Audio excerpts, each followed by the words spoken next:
আমরা লাভা থেকে এখন এসেছি রচেলা পিক। এখান থেকে সানরাইজ এবং কাঞ্চনজঙ্ঘা ভিউটা খুব সুন্দর।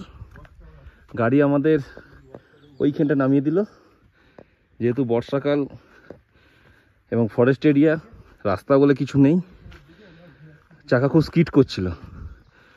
তারপর আমরা একটু হেঁটে আসলাম এবং মে মাসে কপালটা খুবই খারাপ।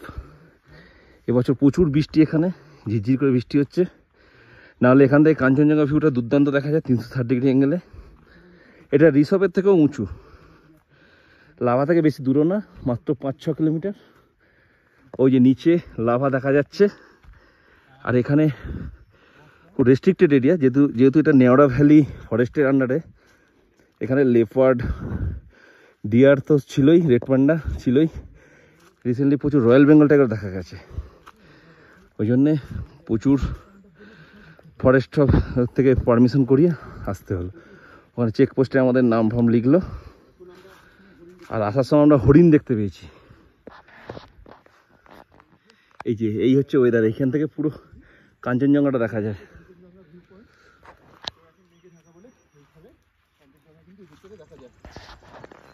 এই হচ্ছে ওয়াচ টাওয়ার, যেখান থেকে সকাল 4-4:30 সময় আসলে এখানে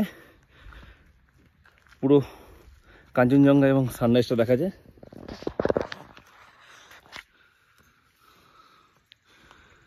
এখান থেকে একটা ট্রেকও হয় খুব সুন্দর, যেটা এখন রিসেন্টলি রেস্ট্রিক্টেড করে দিয়েছে, খুব চট করে পারমিশন পাওয়া যায় না। লাভা থেকে রচেলা পিক হয়ে মূলখারকা অথবা তোদে টাংটা ট্রেক, পুরোটাই এই নেওড়া ভ্যালির ভেতর দিয়ে হবে। Guide must.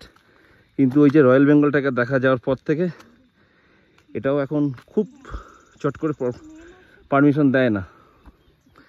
এই ট্রেকটা করলে লাভা ডিএফও অফিস থেকে পারমিশন করাতে হবে, এবং প্রথমে আলুবাড়ি ক্যাম্প, তারপর 0 পয়েন্ট, তারপর রুকা ক্যাম্প হয়ে রচেলা পিক হয়ে টাংটা অথবা মূলখারকা নামতে হবে।